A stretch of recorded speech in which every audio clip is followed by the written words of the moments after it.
La parole est à Monsieur Vincent Ledoux. Merci Monsieur le Président. Ma question s'adresse au ministre des Affaires étrangères. Que compte faire concrètement la France au Conseil de sécurité de l'ONU pour contribuer activement à une solution durable de retour à la paix civile en République démocratique du Congo? Car la situation subie aujourd'hui par le peuple congolais est terrible. Aujourd'hui, il ne s'agit plus seulement de dénoncer, mais d'agir. De quoi s'agit-il? De permettre à ce pays la tenue d'élections démocratiques et de faire respecter une constitution bafouée par un chef d'État qui se maintient illégalement au pouvoir depuis plus de 2 ans. De faire advenir un État qui protège son peuple plutôt que de le museler, l'emprisonner ou l'assassiner. De faire respecter les lieux saints, comme ces églises catholiques profanées par des incursions militaires, de rétablir la confiance et la concorde au sein d'une nation maltraitée et humiliée. La RDC, c'est un territoire 4 fois supérieur à la France, 80 millions d'habitants, 10 millions à l'extérieur, un taux d'alphabétisation très bas, comme un niveau de vie très bas. Cruel paradoxe pour ce territoire qui regorge d'innombrables ressources minières et minérales.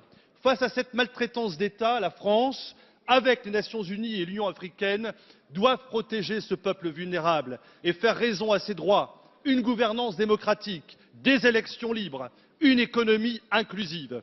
Au moment où nous réfléchissons sur l'asile et l'immigration, il serait bon de régler au plus vite cette situation qui, si elle devait malheureusement perdurer, déstabiliserait cette partie de la région des Grands Lacs et renforcerait de ce fait les flux massifs de migration vers l'Europe et la France.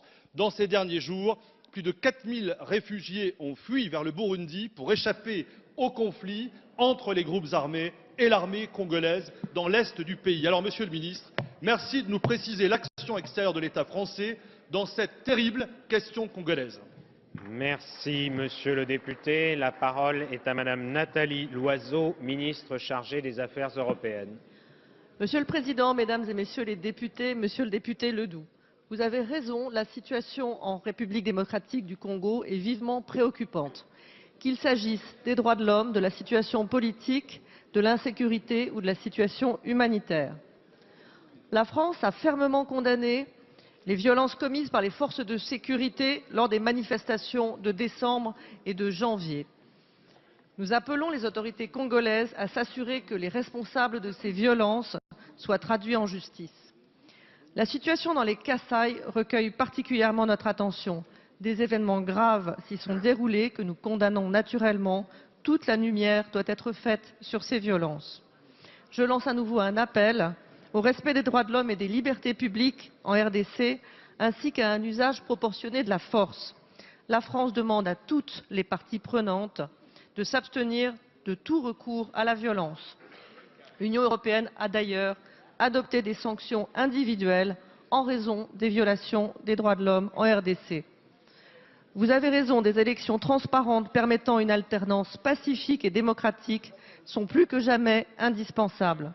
Nous appelons à leur tenue effective à la date prévue, dans le respect de la Constitution et de l'esprit de consensus qui avait prévalu lors de la signature de l'accord politique de décembre 2016. Nous travaillons avec nos partenaires, en particulier avec l'Union africaine et les pays de la région. Nous soutenons l'action de la mission des Nations Unies en RDC, la MONUSCO, qui paye un lourd tribut pour la protection des populations civiles. La France a par ailleurs augmenté son aide humanitaire à la RDC, qui a atteint l'année dernière 2,4 millions d'euros. Merci, Madame la Ministre.